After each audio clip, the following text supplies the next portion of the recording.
आज के इस वीडियो में आप लोगों को बताऊंगा 50 उन लिनक्स के कमांड्स की जो कि आप लोगों को जरूर आने चाहिए अगर आप लोग एक कंप्यूटर प्रोग्रामर हैं। तो फिर चाहे आप लोग विंडोज में कोडिंग करते हो, मैक में कोडिंग करते हो, इवन लिनक्स में भी क्यों ना कोडिंग करते हो, लिनक्स के कमांड्स आप सबको आने चाहिए क्योंकि डिप्लॉयमेंट में जरूरत पड़ती है और भी बहुत सारी जगह जरूरत पड़ती है लिनक्स कमांड्स की। और वहां पर हम चाहेंगे कि हम ब्लैंक ना रहें जब हमसे बात आए लिनक्स के कमांड्स को आने की। चलते हैं कंप्यूटर स्क्रीन में, let's get started. So guys, video को स्टार्ट करते हैं और जैसे कि आप देख सकते हो मैं आ चुका हूं अपनी कंप्यूटर स्क्रीन में और मैं अपने लिनोड अकाउंट में लॉगिन करूंगा।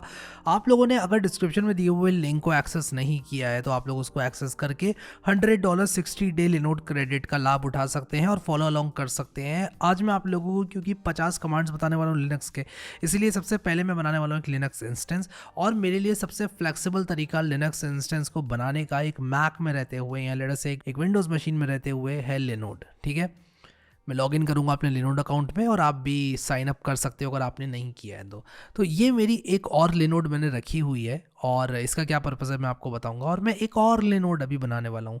आप यहाँ क्रिएट लिनोड पर क्लिक करके या फिर आप यहाँ क्रिएट पर क्लिक करके और लिनोड पर क्लिक करके एक नई लिनोड बना सकते हैं। और एक नई लिनोड बनाने के लिए आप लोगों को सबसे पहले इमेज सेलेक्ट करना पड़ेगा और आप यहाँ पर देखो Ubuntu 22 LTS और सेलेक्टर रीजन में आप लोग अपने नज़दीकी रीजन को सिलेक्ट कर सकते हैं। मेरा नज़दीकी मुंबई है और शेयर्ड सीपीयू में नैनोड 1 GB है। यहाँ पर मैं लिनक्स कमांड्स लिख दूंगा इसको क्योंकि हम लिनक्स कमांड्स को एग्जीक्यूट करने वाले हैं। और ऐसा मेरे साथ बहुत होता है कि लोग पूछते हैं कि यार लिनक्स हमें नहीं आता, ये कौन सा कमांड है, तो इसीलिए ये वीडियो बना रहा हूँ। एक मैंने सिंपल सा रूट पासवर्ड यहाँ पर डाल दिया जस्ट टू बी श्योर कि मैंने सही पासवर्ड डाला है। मैंने एक बार और डाल दिया, मुझे थोड़ा डाउट था कि मैंने सही डाला है कि नहीं, क्योंकि अगर मैंने इसको सही से नहीं डाला ना तो मैं अपने उस इंस्टेंस में इजीली तो सही से लॉगिन नहीं कर पाऊंगा। हाँ, रीसेट करके पासवर्ड को कर सकता हूँ बट मैं उन सब चक्करों में पढ़ना नहीं चाहता। अभी सिंपली क्रिएट लिनोड पर क्लिक करूँगा और मेरा लिनोड प्रोविजन होना स्टार्ट हो जाएगा। प्रोविजन का मतलब होता है कि आपका लिनोड अभी बूटअप हो रहा है, आपको मेमोरी असाइन की जा रही है। जैसे कि मैंने नैनोड बनाया है जो कि 1 GB रैम 25 GB स्टोरेज वाला लिनोड है। बहुत ही इजीली बन जाता है और थोड़ा सा टाइम लेके आपको ये मशीन बूट होकर मिल जानी है। ठीक है, तो मैं वेट करूंगा इसके प्रोविजन होने का और उसके बाद मैं वापस आऊँगा। अब जितनी देर में ये लिनोड बूट हो रहा है ना, मैंने सोचा क्यों ना मैं आप लोगों को एक चीज़ करके दिखाऊं। अगर आप मैक में हैं, आप विंडोज़ में भी हैं तो आप अपना टर्मिनल खोल लें। विंडोज़ में भी अभी टर्मिनल में टैब्स आती हैं, तो अगर आप मैक में हैं बाय एनी चांस तो आपको सिंपली क्या करना होगा कि न्यू टैब में जाकर new tab with profile basic करके आपको 2 टैब्स मिल जाएंगे। एक ये टैब है, एक ये टैब है। मैंने 2 टैब्स क्यों खोली, क्योंकि यहाँ पर मैं 2 अलग अलग मशीन्स में लॉगिन करूँगा। सबसे पहले मैं इसी मशीन में लॉगिन करूँगा, ये मशीन चल रही है। जब भी आप एक नई मशीन प्रोविज़न करते हैं तो इट्स रिकमेंडेड कि आप थोड़ा सा टाइम बस उसको प्रोविज़न होने के लिए दे दें। वैसे तो लिनोड की मशीन्स बहुत जल्दी बूटअप हो जाती है एंड बहुत सही से काम करती हैं और लॉगिन भी एकदम हो जाता है। जैसे ये यहाँ पर रनिंग दिखाता है, आप लॉगिन कर सकते हैं। बट कभी भी कोई ऑनलाइन सर्विस आप यूज़ कर रहे हैं तो मैं आपको स्ट्रांगली रिकमेंड करूँगा कि आप लोग थोड़ा सा वेट कर लें। जैसे कि अगर आप एक डेटाबेस प्रोविज़न कर रहे हैं, थोड़ा टाइम दे रहे हो डेटाबेस को प्रोविज़न होने के लिए, थोड़ा कुछ खा पी कर पानी वानी पी कर आ जाओ। होता क्या है ऐसा करने से कि थोड़ा चीज़ें सेटल हो जाती हैं। ठीक है, मशीन के अंदर जब मशीन बूटअप होती है तो बहुत सारी चीज़ें होती हैं और वो आप नहीं चाहेंगे कि आपके काम को हिंडर करें। ठीक है, वैसे आइडियली सब कुछ सही से चलेगा।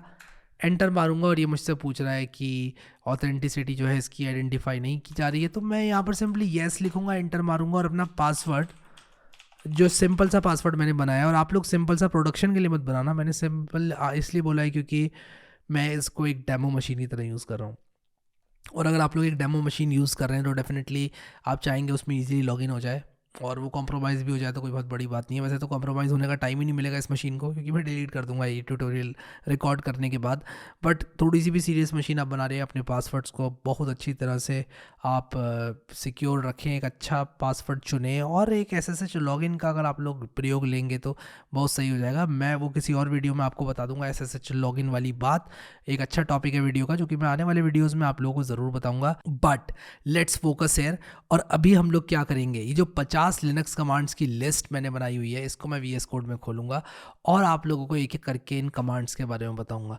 तो यहाँ पर जो पहला कमांड है वो है ls, एक बड़ा सिंपल सा कमांड जो कि आप में से कई लोगों को मालूम भी होगा और आप लोग सोच रहे होंगे अरे यार ये तो मालूम ही है, but it's a very important command. मैं ऑफन ये कमेंट देखता हूँ, जब भी मैं एलएस लिखता हूँ तो मुझे कमेंट आता है कि यार ये एलएस क्या होता है, आपने कभी एलएस के बारे में नहीं बताया, ये अच्छी बात नहीं है। एलएस का मतलब कि आप लोग लिस्ट करना चाहते हैं फाइल एंड डायरेक्टरीज अपनी करंट डायरेक्टरी में, ठीक है। तो यहाँ पर एलएस करने से कुछ नहीं हुआ। और एक और कमांड मैं आप लोगों को बताता हूँ जो कि बहुत इंपॉर्टेंट है, पीडब्ल्यूडी। पीडब्ल्यूडी से क्या होता है कि करंट वर्किंग डायरेक्टरी प्रिंट कर दो। तो मैं पीडब्ल्यूडी करूँगा तो ये /root नाम की डायरेक्टरी के अंदर है हम। जब भी हम एक मशीन का टर्मिनल एक्सेस करते हैं तो वो एक फिजिकल मशीन है जो कि लिनोड के डेटा सेंटर पर रखी हुई है, ठीक है।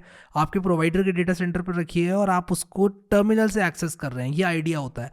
और आप क्यों फिजिकल मशीन खरीदना नहीं चाहोगे, क्योंकि आप रेंट कर सकते हो, आप रेंट कर सकते हो मशीन। मैंने $5 में मशीन रेंट करी हुई है लिनोड के डेटा सेंटर में, एक थोड़ी सी जगह, 1 GB रैम, 25 GB जो है आपका स्टोरेज, ये मैंने रेंट की हुई है और उस मशीन को मैं एक्सेस कर रहा हूँ। तो ये चीज़ आपके दिमाग में होनी चाहिए। बहुत सारे लोगों को यही बात नहीं मालूम होती है कि जब हम SSH करते हैं किसी मशीन में तो हम एक फिजिकल मशीन में लॉगिन लेते हैं टर्मिनल के थ्रू और उस मशीन को ऑपरेट करते हैं उस टर्मिनल के थ्रू। तो एलएस मतलब लिस्ट कर दो सारी डायरेक्टरीज, कुछ नहीं हुआ क्योंकि /root के अंदर कुछ था ही नहीं, ठीक है।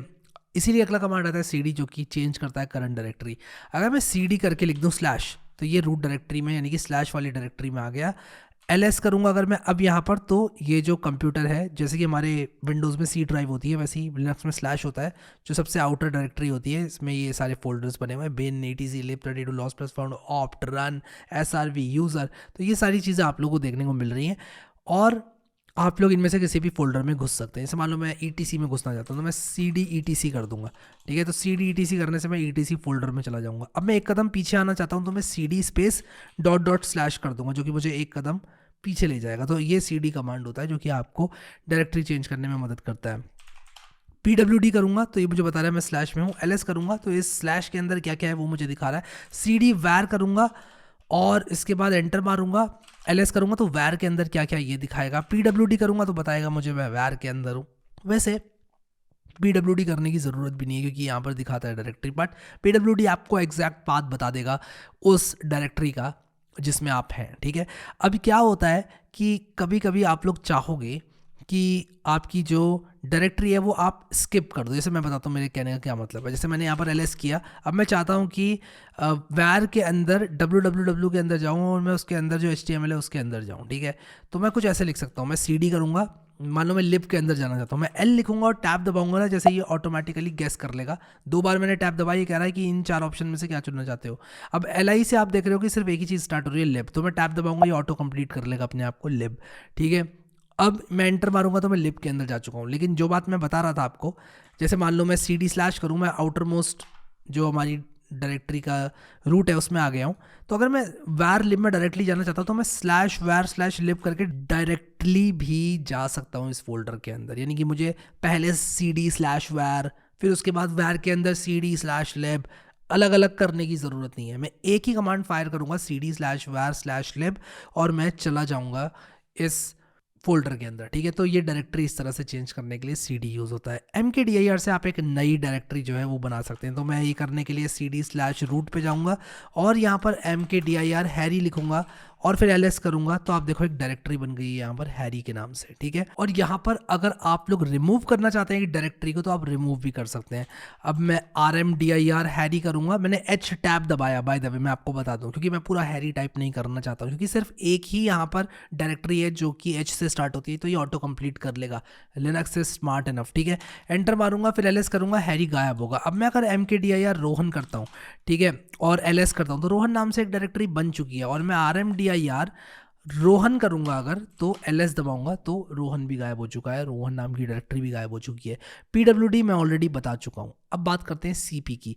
मान लो मैंने एक फाइल बनाया, जैसे मान लो मैंने vim लिखा main.py, एक पाइथन फाइल बनाई। विम से आप लोग एडिट कर सकते हैं, किसी भी विम एक एडिटर है, टर्मिनल एडिटर है, तो आप विम लिखते हैं और फाइल का नाम लिखते हैं तो एक नई फाइल बन जाती है। और यहाँ पर नीचे देखो न्यू लिख कर आ गया। अगर ये फाइल एग्जिस्ट करती है इस डायरेक्टरी में तो ये न्यू लिख कर नहीं आता। अब मान लो मैं लिखता हूँ यहाँ पर, कुछ लिखने से पहले मुझे आई दबाना होगा। बाय द वे मैं बताता हूँ, मैं इंसर्ट मोड में गया, पहले आई दबाएंगे तो यहाँ पर इंसर्ट लिख कर आ जाएगा। इसका मतलब आप विम के इंसर्ट मोड में जा चुके हैं। अब आप अगर लिखेंगे इम्पोर्ट OS और उसके बाद आप लिखेंगे प्रिंट, ये पाइथन कोड में लिख रहा हूँ। और अगर आपको नहीं पता कि ये OS मॉड्यूल क्या है तो आप लोगों को टेंशन लेने की कोई ज़रूरत नहीं है, ठीक है। आप एस्केप दबाएं, कोलन दबाएं, W दबाएं और Q दबाएं। मैंने पहले एस्केप दबाया, फिर मैंने ये टाइप कर दिया कोलन WQ, एंटर मारेंगे, आप सेव एंड एग्जिट कर जाएंगे विम से। और अब आपसे कोई ये नहीं पूछ सकता सवाल कि विम में एग्जिट कैसे करते हैं, क्योंकि आपको आता है कि विम में एग्जिट कैसे करते हैं, ठीक है। अब मैं LS करूँगा तो देखो ये main.py फाइल बन चुकी है। अब मान लो मैं कॉपी करना चाहता हूँ main.py को, और कॉपी करके मैं इसका बैकअप लेना चाहता हूँ, तो मैं लिखूंगा यहाँ पर CP यानी कि कॉपी कर दो, MA लिख के टैब दबा दूंगा, ऑटो कंप्लीट हो जाएगा। main.py को कॉपी कर दो एक मेन बैकअप.py नाम की फाइल में, तो मैंने बैकअप ले लिया इस फाइल का, और ये मेन बैकअप.py। ऐसा करने की काफ़ी ज़रूरत पड़ती है अगर आप कुछ भी एक्सपेरिमेंट करने जा रहे हैं अपनी main.py फाइल के साथ, तो ऐसा शायद आप लोग करेंगे, और ऐसा आप लोग अपने आप को कई बार करते हुए पाएंगे। LS दबाऊंगा, vim main -backup.py, enter मारूंगा तो देखो जो फाइल मैंने बनाई थी वही फाइल यहाँ पर मुझे देखने को मिल रहा है कंटेंट। एस्केप दबाऊंगा, कोलन दबाऊंगा, WQ भी दबा सकता हूँ, WQ से सेव एंड एग्जिट हो जाएगा, कुछ चेंज ही नहीं किया है तो सेव एंड एग्जिट क्या ही होगा, ठीक है। लेकिन मान लीजिए कि आपने एस्केप दबाया और आप इंसर्ट मोड में जाकर इस फाइल को ख़राब कर देते हैं। जैसे मान लो मैंने इस फाइल को ख़राब कर दिया गलती से, तो मैं एस्केप दबाकर, कोलन दबाकर, Q और एक्सक्लेमेशन ये टाइप कर सकता हूँ। एस्केप दबाकर ये आप टाइप करके एंटर मार दें, डिस्कार्ड एंड एग्जिट हो जाएगा। तो इसके बाद अगर मैं इसको खोलूँगा तो ये मेरी पुरानी अवस्था में आ गई है फाइल। तो अगर आप अपनी फाइल को पुरानी अवस्था में लाना चाहते हैं तो आप कुछ ऐसा कर सकते हैं, ठीक है। कैसा कर सकते हैं कि आप कोलन Q एक्सक्लेमेशन मार्क मार दें, आपने जो चेंजेस किए हैं वो सेव नहीं होंगे, लेकिन आप कोलन WQ करेंगे तो आपके चेंजेस सेव हो जाएंगे, ठीक है। ये थोड़ा विम के बारे में था, ठीक है, क्योंकि लिनक्स में विम काफ़ी यूज़ होता है। अब यहाँ पर हम मूव और रीनेम फाइल्स और डायरेक्टरी के बारे में बात करेंगे। मूव अगर मुझे करना है, अगर मैं MV दबाता हूँ तो मैं कह रहा हूँ कि मेन बैकअप का नाम चेंज करके मान लो मैं बैकअप.py रखना चाहता हूँ, तो मैं क्या करूँगा, मैं मूव ऑपरेशन जो है वो एग्जीक्यूट कर दूंगा। अब मूव का मतलब क्या है कि अगर मान लो आपने इस फाइल को मूव किया इसी फोल्डर में इस नाम की फाइल में, तो बेसिकली ये फाइल रीनेम हो जाएगी, ठीक है। तो ये आइडिया होता है, तो मैं ऐसे करूँगा तो ये फाइल रीनेम हो जाएगी। तो मैं LS दबाऊंगा अभी, तो देखो ये बैकअप.py में कन्वर्ट हो चुकी है।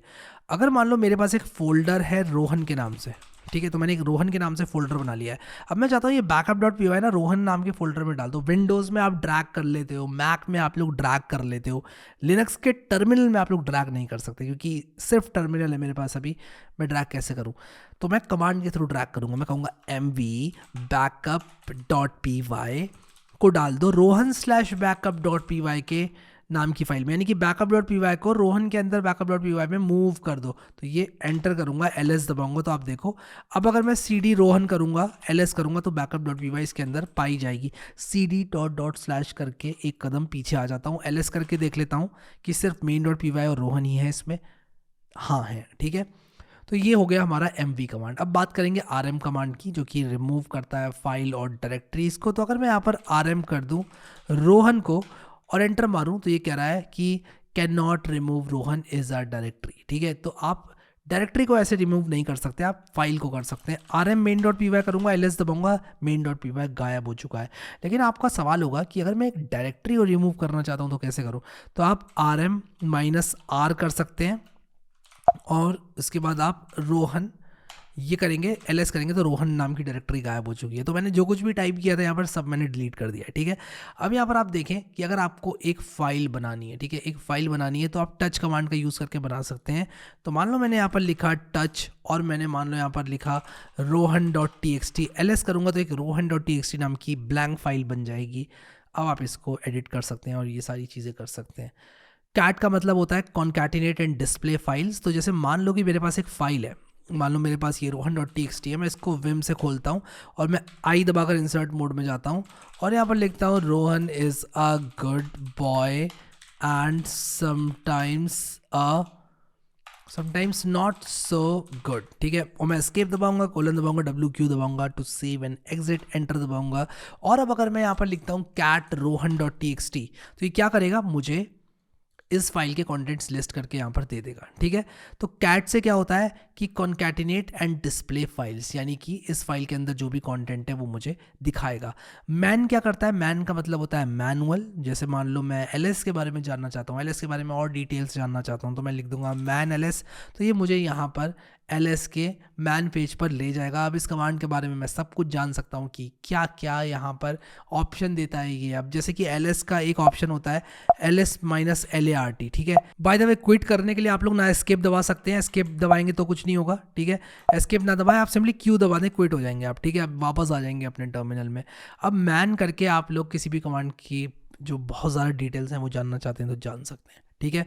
htop मेरा फेवरेट कमांड। htop से क्या होता है, आप htop लिखेंगे तो एक इंटरैक्टिव प्रोसेस व्यूअर है, ये एक सिस्टम मॉनिटरिंग सिस्टम है, यानी कि आपको CPU आपका कितना यूज़ हो रहा है, मेमोरी कितनी यूज़ हो रही है, 1 GB में से इतनी मेमोरी इस मशीन में यूज़ हो रही है, और कौन सी प्रोसेस यूज़ कर रहा है उसको। अगर मैं थोड़ा इसको बढ़ा दूँ तो यहाँ पर एग्जैक्टली सारी प्रोसेसेस के नाम आ रहे हैं, कौन कितना CPU खा रहा है, क्या नहीं खा रहा है। और आप इस पर क्लिक करके यहाँ पर आप देखिए, देख रहे हो आप, यहाँ क्लिक करके बिल्कुल मैं इसको टास्क मैनेजर की तरह सॉर्ट वगैरह कर सकता हूँ, एक्सेल की तरह सॉर्ट कर सकता हूँ। देख रहे हो आप लोग कितना इंटरैक्टिव है ये, कितना सही है, ठीक है।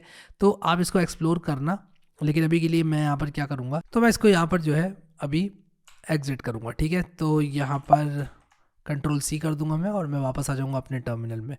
इसके बाद chmod एक कमांड है, एक बहुत इंपॉर्टेंट कमांड है, और chmod के लिए आपको इंटरनेट पर भी बहुत सारी यूटिलिटीज़ मिल जाएंगी। chmod कैलकुलेटर, अब मैं बताता हूँ इसका क्या मतलब है, ठीक है। chmod कैलकुलेटर क्यों मैंने खोला और मैं आपको बताऊँगा कि chmod होता क्या है। सबसे पहले chmod होता क्या है, बिगिनर्स को जल्दी से बताऊंगा। chmod का मतलब होता है कि आप मॉडिफाई करना चाहते हो परमिशंस को एक फाइल या डायरेक्टरी की। जैसे मान लो मेरे पास यहाँ पर ls करूँ अगर, और एक mkdir हैरी बनाऊँ तो एक हैरी नाम की डायरेक्टरी है। अब अगर मैं ls-lart लिखूँ तो इस डायरेक्टरी की परमिशंस, कौन इसका ओनर है, ये सारी चीज़ें यहाँ पर लिख कर आ जाती हैं, ठीक है। अब यहाँ पर आप लोग देखो, रूट यानी कि ये यूज़र रूट पर बिलोंग करता है, ग्रुप रूट पर बिलोंग करता है। और यहाँ पर आप देखो r ये सब लिख कर आ रहा है, इसका क्या मतलब है आपको बताता हूँ, ठीक है। तो ये क्या है कि ये इस डायरेक्टरी की परमिशन है। जैसे इस डायरेक्टरी, ये सब हिडन डायरेक्टरीज हैं, डॉट से स्टार्ट होती हैं तो इसलिए दिखी नहीं थी, ये हिडन फाइल्स हैं। तो ये सारी हिडन फाइल्स वगैरह देखने के लिए कमांड है ls-lart। ये ls कमांड की ही एक्सटेंशन है। ls कमांड को हमने कुछ ऑप्शंस पास किए हैं। अब ये हैरी नाम का जो फोल्डर है, इसमें आप लोग देखो कि drwxr लिखा हुआ है, इसका क्या मतलब है। अब इसको समझने के लिए मैं आप लोगों को यहाँ पर लेकर जाना चाहता हूँ, ठीक है। तो आप यहाँ पर देखो कि रीड राइट डिलीट, rwx का मतलब रीड राइट डिलीट। तो यहाँ पर ये किस तरह से जाता है, ओनर, ग्रुप और पब्लिक, ठीक है, इस तरह से जाता है। ओनर को क्या परमिशंस है, ग्रुप को क्या परमिशन है, और पब्लिक को क्या परमिशन है।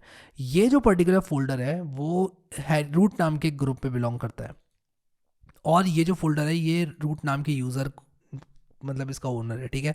ओनर यूज़र है, रूट है, और जो ये रूट है, ग्रुप का नाम भी रूट है, तो रूट नाम के ग्रुप में ये बिलोंग करता है फोल्डर।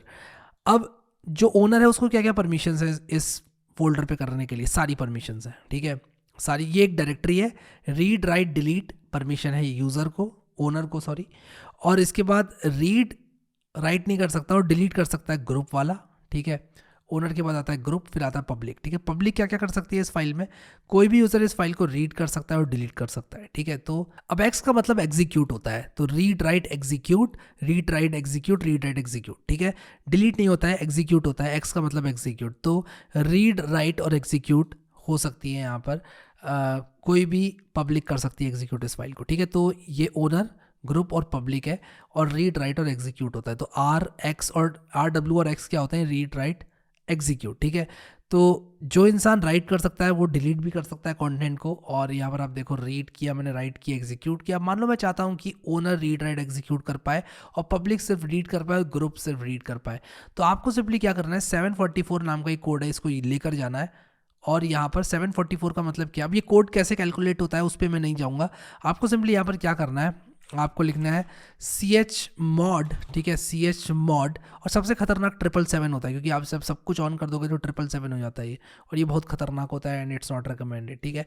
और 744 अगर मैं करना चाहता हूँ chmod, तो मैं सिंपली क्या करूँगा, लिखूँगा यहाँ पर chmod, और chmod लिखने के बाद सिंपली मैं नंबर लिखूँगा। जैसे कि मेरे केस में नंबर क्या आया था, 744 आया था, ठीक है। तो 744 लिखूँगा, तो मैं लिख देता हूँ 744, और फोल्डर का नाम लिख दूंगा या फाइल का नाम लिख दूंगा। और ये अभी मैं ls-lart दोबारा चलाऊंगा तो देखो परमिशंस बदल चुकी हैं। आप इसको देखो और फिर इसको देखो, ठीक है।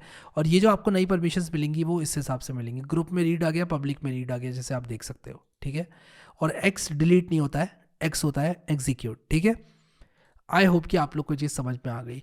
इसके बाद chown एक हमारे पास कमांड होता है जो कि एक फाइल का ओनर ही चेंज कर देता है। जैसे कि मान लो मैं ओनर बनाना चाहता हूँ www-data नाम के यूज़र को। अब इसमें कोई और यूज़र नहीं है, तो मैं एक काम करूँगा यहाँ पर sudo अपडेट करूँगा, जो कि उबंटू स्पेसिफिक कमांड है, जो कि क्या करेगा आपकी पैकेज डायरेक्टरी को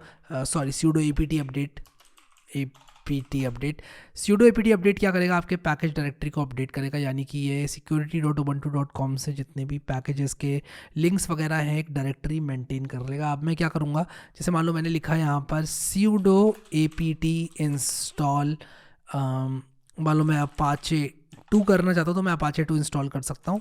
Y एंटर दबाऊंगा कन्फर्म करने के लिए। अब sudo क्या है, sudo भी एक कमांड है। sudo का मतलब होता है कि आप अगर रूट यूज़र हैं तो आपको रूट एक्सेस आप अपनी यूज़ करना चाहते हैं। मान लो इस सर्वर पे मैं हैरी नाम का एक यूज़र बनाता हूँ और मैं उस हैरी को परमिशन देना चाहता हूँ कि वो रूट की तरह भी बिहेव कर सकता है। हैरी चाहता है कि वो एक्सीडेंटली इस सर्वर पे कोई ऐसा काम ना कर दे जो कि सारे प्रिविलेजेस रखते हुए किए जा सकते हैं सिर्फ। तो रूट का मतलब क्या होता है कि आपके पास इस मशीन पे कुछ भी करने की परमिशन है, आप इस मशीन के मालिक हैं, कुछ भी कर सकते हैं। तो हैरी क्या करेगा, हैरी ने अपना एक तो हैरी नाम से यूज़र बना लिया और अपने आप को sudo एक्सेस भी दे दिया। तो जब भी हैरी @localhost से मैं लॉगिन करता हूँ मान लो, और हैरी के पास रूट एक्सेस है, तो हैरी sudo लगाकर वो सारे कमांड्स एक्सेस कर सकता है जो कि सिर्फ रूट कर सकता है। तो इससे क्या होता है, एक लेयर ऑफ सिक्योरिटी बढ़ जाती है कि मैं sudo लगाकर उस कमांड को एग्जीक्यूट कर रहा हूँ। यानी कि गलती से मैं एग्जीक्यूट नहीं कर बैठूंगा। अगर मैं sudo लगा रहा हूँ तो मैं थोड़ा अलर्ट हो जाऊँगी, यार मैं sudo लगा रहा हूँ, सारी परमिशन यूज़ करते हुए इस कमांड को एग्जीक्यूट कर रहा हूँ, कुछ गलती ना हो जाए, ठीक है।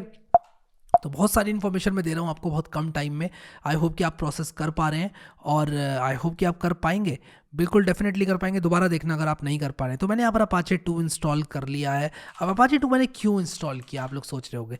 यहाँ पर आप देखो कि मैं क्या करना चाहता हूँ, मैं chown करना चाहता हूँ। मैं कहूँगा chown और उसके बाद मैं www-data जो कि एक यूज़र है इस मशीन पर, और Apache 2 जब भी हम इंस्टॉल करते हैं यूज़र बनता है, और यहाँ पर आप देखो www-data, और मैं ओनरशिप देना चाहता हूँ हैरी की इसको, तो मैं ls-lart अब करूँगा तो www-data ओनर बन चुका है हैरी का।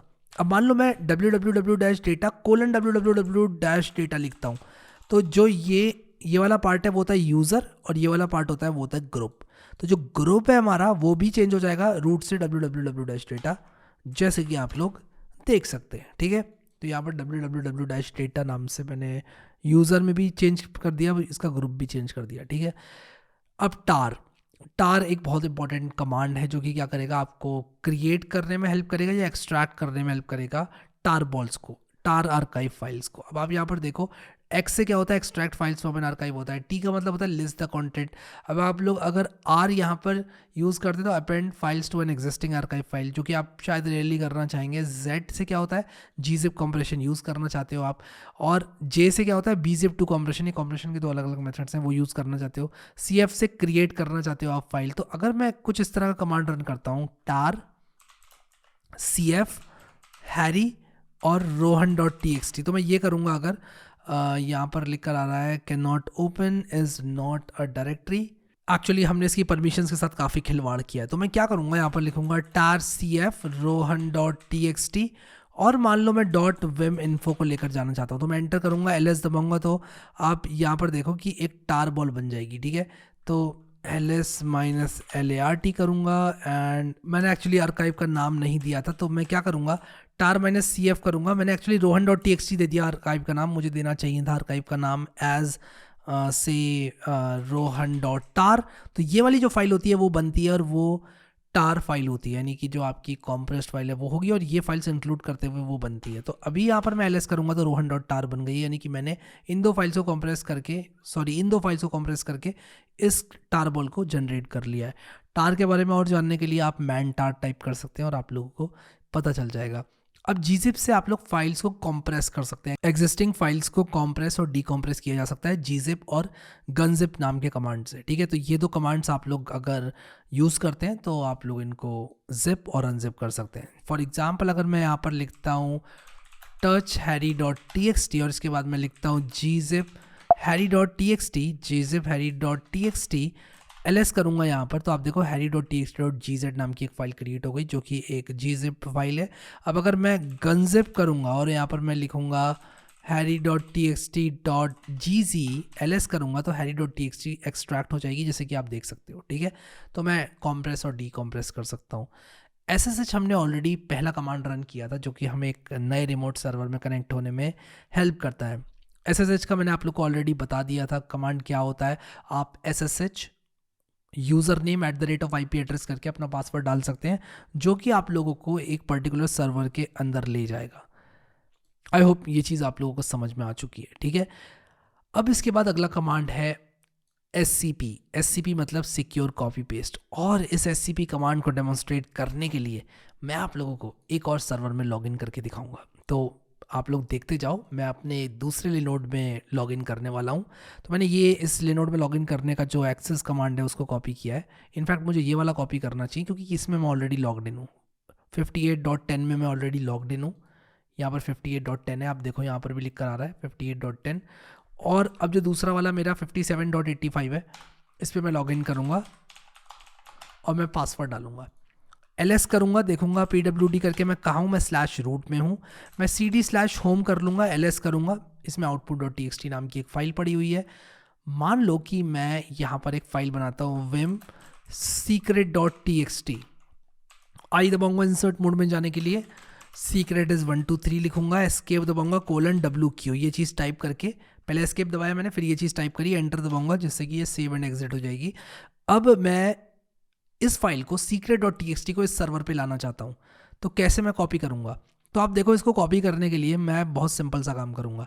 मैं ये SCP कमांड का इस्तेमाल करूँगा। मैं कहूँगा SCP, सबसे पहले मैं कहूँगा SCP और इसके बाद मैं कहूँगा secret.txt, यानी कि secret.txt नाम की फ़ाइल को कॉपी कर दो कहाँ, इस सर्वर पे। तो मैं यहाँ पर ये वाले सर्वर जिसमें मैं कॉपी करना चाहता हूँ उसका SSH से हटाऊँगा मैं, उसका यूज़र नेम @IP एड्रेस मैं यहाँ पर लिखूँगा और यूज़र नेम IP एड्रेस लिखने के बाद मैं कोलन लगाकर लोकेशन लिखूँगा कि यार मैं डालना चाहता हूँ इसको /root में या /home में। ठीक है, तो मैंने यहाँ पर लिखा SCP, फाइल का नाम, सर्वर का पूरा यहाँ पर user@IP लोकेशन, एंटर दबाऊँगा। अब ये उस सर्वर से कनेक्ट होगा और मुझसे इस सर्वर का पासवर्ड मांगेगा, तो मैं येस करूँगा और इस सर्वर का पासवर्ड, जैसे कि आप देखो 85 का पासवर्ड मांग रहा है ये मुझसे, मैंने डाल दिया है। ठीक है, एंटर दबाया और ये फाइल कॉपी हो चुकी है। आप देखो यहाँ पर, ये अगर बड़ी फाइल होती तो ये मुझे यहाँ पर बताता कि क्या प्रोग्रेस है फाइल कॉपी होने की, and you can expect that secret file hair. ls करता हूँ और वो secret.txt इसके /home में आ चुकी है। देखा कमाल आपने, vim secret.txt करके आप ये भी देख लो कि जो फाइल थी वही आई है, सीक्रेट इज़ 1 2 3, जैसे कि मैंने एग्जिस्टिंग फाइल में लिखा था वैसे ही आया है। ठीक है, तो ये था SCP। अब पिंग कमांड क्या करता है, नेटवर्क कनेक्टिविटी टेस्ट करने के लिए हेल्पफुल होता है। अगर आप लोग पिंग google.com करोगे तो आप देखो ये google.com को पिंग कर रहा है। मैं Ctrl+C करके इस कमांड को कैंसिल कर दूंगा।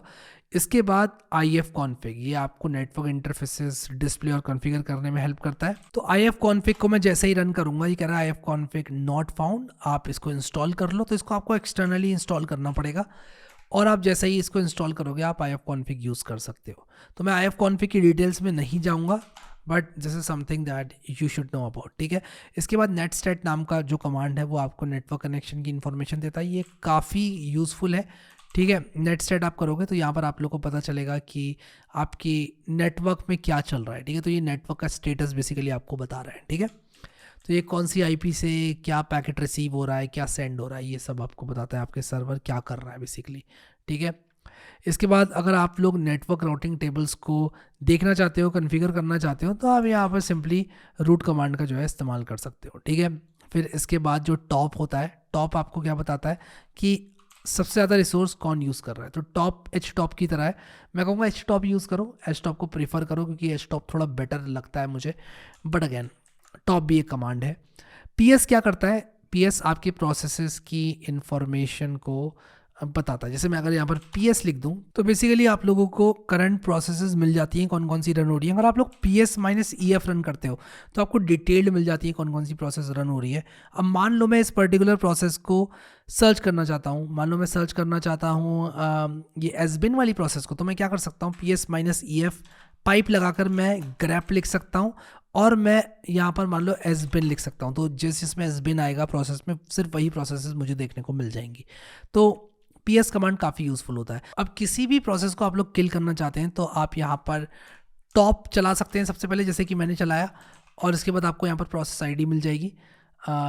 कोई भी प्रोसेस को अगर आप लोग स्टॉप करेंगे तो उसकी प्रोसेस आईडी लेकर, PID लेकर आप स्टॉप कर सकते हैं। मैं यहाँ पर कोई भी ऐसी प्रोसेस नहीं है जिसको स्टॉप करना चाहूँगा, बट आप किल दबाकर यहाँ पर प्रोसेस आईडी लिख देंगे तो वो प्रोसेस टर्मिनेट हो जाएगी। मैं कोई प्रोसेस टर्मिनेट नहीं करना चाहता इस सिस्टम पे। फिर इसके बाद सिस्टम CTL क्या करता है कि आप लोग को स्टेटस बताता है सिस्टम की सर्विसेज का। जैसे कि मैं अगर लिखता हूँ यहाँ पर सिस्टम CTL अपाचे 2, तो अपाचे 2 नाम का मैंने एक वेब सर्वर इंस्टॉल किया। ये कह रहा है known system CTL status Apache 2, अगर मैं करूँ तो ये मुझे यहाँ पर स्टेटस बता रहा है। अब सिस्टम CTL स्टार्ट कर सकते हो आप लोग, किसी भी एक सर्विस को स्टॉप कर सकते हो, उसका स्टेटस पता कर सकते हो, रीस्टार्ट भी कर सकते हो। मैं अगर रीस्टार्ट करना चाहता हूँ मान लो, तो मैं सिस्टम CTL रीस्टार्ट अपाचे 2 भी लिख सकता हूँ। तो एक सर्विस को रीस्टार्ट करने में भी ये हेल्पफुल होता है, ठीक है।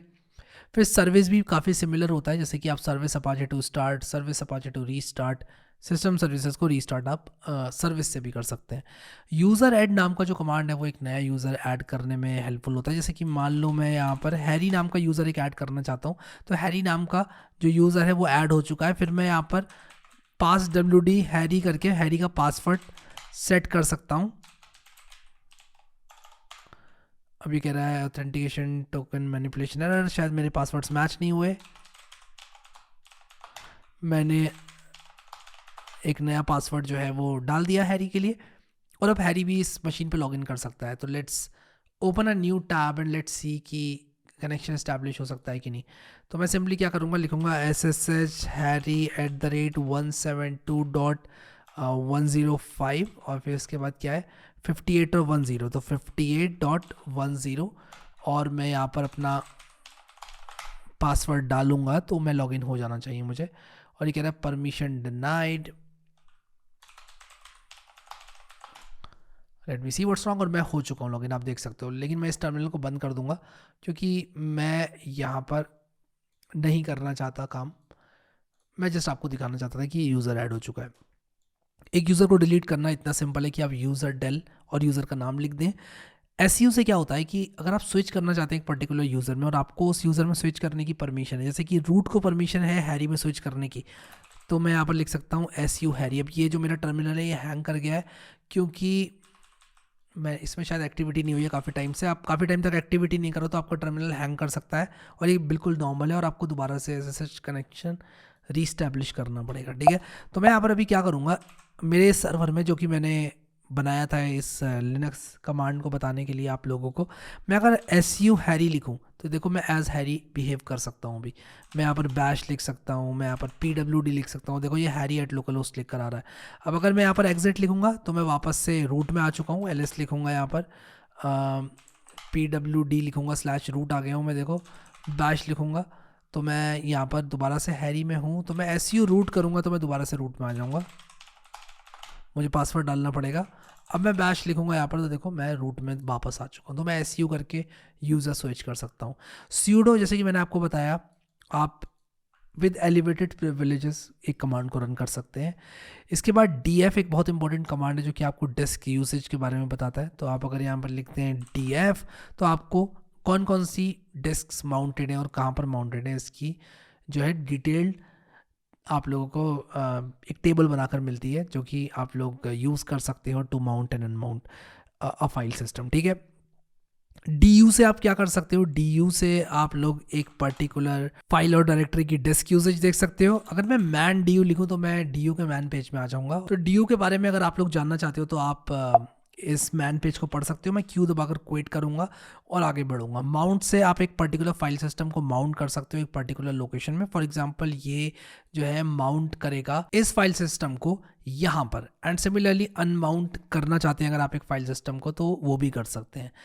अब अगर आपको डेट चाहिए तो आप डेट लिखकर जो है लिनक्स की डेट देख सकते हैं। हु एम आई अगर आप लोग लिख देंगे तो आपको पता चलेगा कि आप कौन से यूज़र से लॉग्ड इन है, जो कि आपको रूट दिखा रहा है। विच से ये होगा कि कौन सा प्रोग्राम कहाँ पर इंस्टॉल्ड है। जैसे कि अगर मैं यहाँ पर विच पाइथन लिखूँ तो ये मुझे बता देगा कि कहाँ पर ये प्रोग्राम जो है वो इंस्टॉल्ड है। तो यहाँ पर पाइथन इसमें इंस्टॉल नहीं है, तो मैंने विच एल एस किया तो ये मुझे बता देगा एल एस कहाँ पर है। तो मैं यहाँ पर भी लिख देता हूँ which L S. By the way मैं इसको प्रीव्यू कर सकता हूँ as a very beautiful markdown file, तो आप लोग जो है इसको इस तरह से भी एक्सेस कर सकते हो। बट हम आगे बढ़ेंगे और फिंगर कमांड के बारे में जानेंगे। तो अगर एक पर्टिकुलर यूज़र के बारे में आपको सब कुछ जानना है तो आप फिंगर लिख सकते हो। अब फिंगर यहाँ पर इंस्टॉल्ड नहीं है तो आप लोग जो है फिंगर को इंस्टॉल कर सकते हो। और यहाँ पर देखो फिंगर इंस्टॉल हो चुकी है, और यहाँ पर आप देखो आप फिंगर मेरा मतलब है कि यूज़र के बारे में जानकारी प्राप्त कर सकते हो। ठीक है, सो आई होप कि आप लोगों को समझ में आ गया फिंगर के बारे में। यू नेम से आपके एक सिस्टम इन्फॉर्मेशन जो है वो पता कर सकते हो, जैसे कि लिनक्स है, कौन सा वाला आपका ऑपरेटिंग सिस्टम है। यू नेम -a करोगे तो आपको डिटेल्ड इन्फो मिल जाएगी। सिमिलरली एक और कमांड है हिस्ट्री, जो कि आपके कमांड की हिस्ट्री बताता है आपको। तो आप लोग अगर यहाँ पर हिस्ट्री लिखते हैं तो कौन कौन से कमांड्स आपने चला रखे हैं ये सब आप लोग को दिखाता है, तो उसमें से आप कॉपी भी कर सकते हो। एको कमांड क्या करेगा, डिस्प्ले करेगा एक पर्टिकुलर टेक्स्ट को या पर्टिकुलर वेरिएबल को। इसके बाद टी जो कमांड है वो क्या करेगा, रीडायरेक्ट करेगा output to both a file and the console. ठीक है, तो यहाँ पर अगर मैं ये कमांड चलाता हूँ, अगर मैं यहाँ पर ये कमांड चलाता हूँ ls और पाइप लगाकर टी file.txt, लेकिन यहाँ पर मुझे file.txt बनानी पड़ेगी जो कि harry.txt बनी हुई है। तो मैं एक काम करता हूँ vim file.txt बनाता हूँ, यहाँ पर कुछ चीज़ें लिखूँगा, escape:\wq करूँगा और इस कमांड को चलाऊँगा।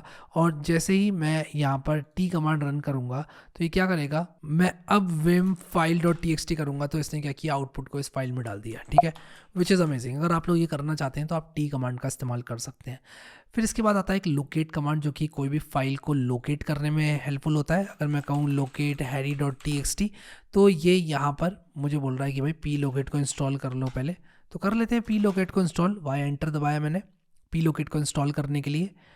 एंड उप्स, मैंने दोबारा से चला दिया। मैं लोकेट harry.txt करूँगा तो इसने मुझे बता दिया कि कहाँ पर harry.txt मौजूद है। ठीक है, इसके बाद आप सॉर्ट का इस्तेमाल कर सकते हो। एक लाइंस को, एक टेक्स्ट की लाइंस है अगर आपके पास किसी फाइल में, तो आप उनको सॉर्ट कर सकते हो।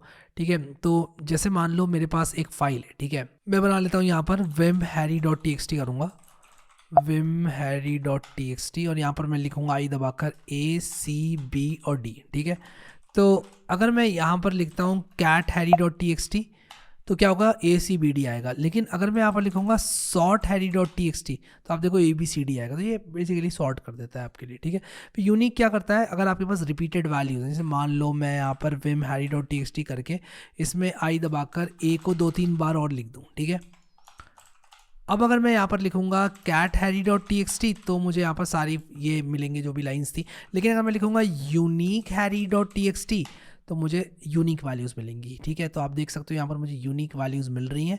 डुप्लीकेट लाइंस जो कि बार बार रिपीट हो रही थी वो हट चुकी हैं। ठीक है, अब यहाँ पर आप लोग देखो, एक चीज़ दिखाता हूँ आपको कि यहाँ पर ए के ऊपर न्यू लाइन थी तो इसने इसको इंटैक्ट रखा है, क्योंकि ये इसके लिए यहाँ पर थोड़ा सा डिफरेंस है तो इसने इसको इंटैक्ट रखा है। लेकिन अगर मैं ए को बार बार रिपीट करूँगा तो वो मुझे नहीं दिखेगा।